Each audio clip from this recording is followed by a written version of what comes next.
minasyaitonirrajim. Bismillahirrahmanirrahim. Assalamualaikum warahmatullahi wabarakatuh. Apa kabar saudara-saudariku seiman seagama? Semoga kita semua hari ini dalam keadaan sehat walafiat bersama keluarga kita. Mudah-mudahan hidup kita selalu dalam penjagaan Allah Subhanahu wa taala. Apa yang kita lakukan semoga Allah ridho dan semoga Allah mencintai kita, membuat hidup kita lebih tertata lagi. Semoga keimanan kita semakin meningkat.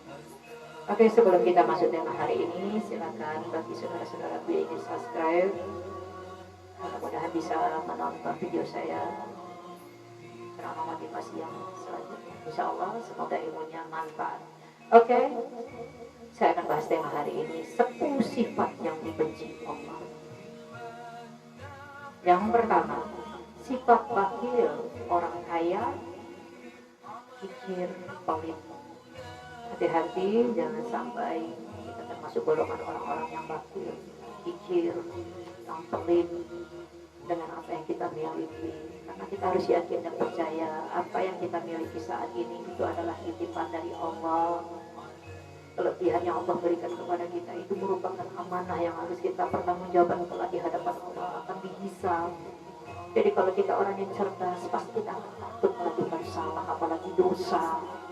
Berhati-hatilah, jangan pernah pikir pelit dengan apa yang kita miliki saat ini. Tak bisa kita memberi materi, berikan dengan pikiran, dengan sharing yang baik. Tak bisa juga kita bisa berikan dengan tenaga kita, bisa memudahkan meringankan pekerjaan saudara-saudara kita. Tak bisa juga kita memberikan dalam materi atau uang karena keterbatasan kita juga. Kalau kita yakin dan percaya di saat kita memberi di saat sulit itu, masya Allah luar biasa, pahalanya berlipat ganda, dan ini memang tidak mudah. Hanya Allah, orang-orang pilihan Allah saja yang mampu melakukan ini, bersedekah di saat sulit. Kalau dia punya keyakinan yang kuat, insya Allah berikan pahala yang berlipat ganda, dan itu langsung Allah berikan pahalanya, kebaikannya di dunia, dan nanti di akhirat akan banyak menunggu pahala kita yang luar biasa. Jadi berusahalah kita berbuat baik di saat lapang ataupun sempit. Ini orang yang istiqomah. Jangan mengeluh kalau nggak bisa bantu orang, apalagi sudah nggak bisa ngasih, nggak bisa bantu, malah menyakiti dengan lisan kita. Hati-hati, kalau nggak bisa bantu cukup doakan saja yang terbaik, maaf dengan adab yang baik. Maaf, saya belum bisa bantu sekarang, belum bisa bantu. Jangan bilang tidak bisa bantu. Saya belum bisa bantu sekarang, saya hanya bisa bantu dengan doa. Semoga Allah buka, Allah berikan jalannya melalui tangan-tangan Allah yang lainnya. Ya, jadi kalau kita tidak bisa bantu orang, jangan berkecil hati. Ya, dengan doa saja masya Allah luar biasa, itu lebih dari cukup. Karena Allah yang menggerakkan hati seseorang, Allah yang membolak-balikkan hati seseorang untuk menolong kita. Makanya tak boleh berkeluh kesah dengan manusia, curhat kepada Allah, memohon pertolongan kepada Allah. Nanti Allah yang akan berikan pertolongan lewat tangan-tangannya, melalui tangan-tangannya siapa saja. Makanya kalau orang yang bisa bantu kita, itu tangan Allah, dan yang memberi bantuan jangan besar kepala, merasa kita yang membantu orang lain. Tidak, itu pertolongan dari Allah melalui kita sebagai manusia, menjadi jalan kita untuk dapat pahala. Nah, tapi banyak orang yang dititipi sama Allah harta yang berlimpah, bukannya membantu saudaranya, malah memperkaya diri sendiri. Banyak sekali, maka hati-hati. Kalau orang yang cerdas, yang tahu ilmunya, semakin banyak harta, semakin dia berikan kepada orang lain. Karena di balik harta kita ada milik saudara kita yang lain, itu dititipkan kepada kita. Tapi walau alam di zaman sekarang, masya Allah, luar biasa. Inilah ujian terbesar kita. Kalau kita menyadari apa yang kita miliki saat ini adalah titipan dari Allah, pasti kita berusaha untuk banyak bantu orang lain, bukan untuk memperkaya diri sendiri. Kalau bisa dipermudah, kenapa dipersulit? Usahalah memberi jalan yang terbaik, jangan dipersempit. Karena apa yang kita lakukan akan kembali kepada diri kita sendiri. Hati-hati. Kalau kita menzalimi orang lain, itu untuk diri kita sendiri. Na'udzubillah min dzalik. Maka takutlah. Kalau ada sedikit saja celah di pikiran kita untuk menzalimi orang lain, istighfar, minta ampun kepada Allah. Karena apa yang kita pikirkan, apa yang kita lakukan akan kembali kepada diri kita sendiri. Na'udzubillah min dzalik. Ya, mudah-mudahan kita berusaha untuk berbuat baik. Oke, yang kedua, kesombongan orang fakir. Na'udzubillah min dzalik. Banyak ya. Mungkin kalau orang kaya sombong biasa katanya, sebenarnya nggak ada biasa. Yang wajib sombong itu hanya Allah. Manusia nggak ada hebat-hebat. Nggak boleh sombong. Ini yang luar biasa. Ada orang kurang kemampuan, kurang dalam segala hal, tapi sombong, harga dirinya terlalu tinggi. Ini banyak sekali di zaman sekarang. Ya, sudah banyak terbatasan, tapi sombong banyak sekali. Mudah-mudahan kita tidak termasuk salah satunya. Yang ketiga, ketamakan ulama, serakah. Banyak sekali di zaman sekarang ketamakan merajalela. Ya, kurang merasa puas, terus saja berusaha untuk lebih menambah lagi, tapi ya untuk keuntungan pribadi, untuk kepentingan pribadi. Banyak orang melakukan kemudaratan, tidak memperdulikan lagi baik buruknya. Na'udzubillah min dzalik. Amat serakah, memperkaya diri sendiri, memikirkan keuntungan sendiri, mengindahkan perasaan orang lain. Na'udzubillah min dzalik. Banyak kita temukan saudara-saudara kita yang banyak berbuat zalim kepada saudara kita yang lain. Dan sebenarnya di zaman sekarang ini tidak ada yang aneh. Inilah tanda-tanda akhir zaman. Di setiap orang buruk sekali kelakuannya, di sela orang jahat sekalipun, di balik orang itu ada Allah. Allah ingin menguji kita, memberi pembelajaran kepada kita. Kalau kita tidak suka dengan apa yang kita lihat, kita dengar, berarti Allah mengajarkan satu ilmu kepada kita supaya kita tidak seperti orang itu. Ambil yang baik, buang yang buruk. Makanya kita tidak boleh benci dengan manusia. Kita hanya boleh benci dengan sifatnya. Karena pada dasarnya manusia ingin baik, pasti ingin masuk surganya Allah. Yang membuat manusia berbeda adalah akhlaknya, keyakinannya. Makanya kita berusaha. Kalau kita tulus menyayangi karena Allah, ingatkan saudara kita, kuatkan saudara kita, doakan saudara kita dalam kebaikan. Insya Allah siapa menanam akan menuai hasilnya. Yang keempat, tidak punya rasa malu. Tidak punya rasa malu yang timbul dari kaum wanita. Astagfirullahaladzim, saya mohon maaf sekali bagi saudari-saudariku, para muslimah, para wanita yang masih belum menutup auratnya, masih belum berhijab.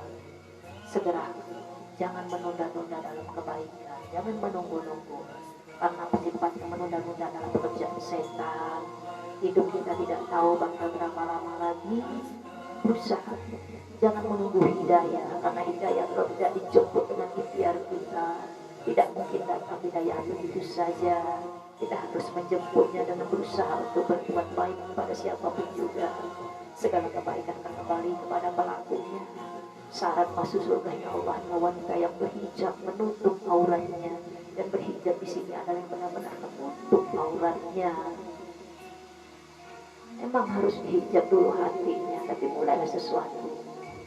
Jangan pernah menunda-nunda. Kalau bisa dilakukan sekarang, kenapa harus nanti? Berusaha, yakin dan percaya. Kalau ada orang yang mengingatkan kita untuk segera menutup hijab kita, berarti orang masih peduli dengan kita. Dan yakinlah, orang itu yang menggunakan Allah. Melalui saudara kita Allah titipkan amanah itu agar kita segera menutup aurat kita dengan berhijab. Dan berhijablah karena Allah, bukan karena paksaan siapapun juga. Kalau orang banyak mengingat kematian, dan pasti dia akan bersegera dalam kebaikan, insya Allah. Yang kelima, cinta dunia. Hati-hati, jangan sampai kita cinta dunia kita berlebihan. Boleh kita mencintai orang tua, anak, keluarga, saudara, tapi jangan sampai rasa cinta kita melebihi rasa cinta kita kepada Allah. Hati-hati.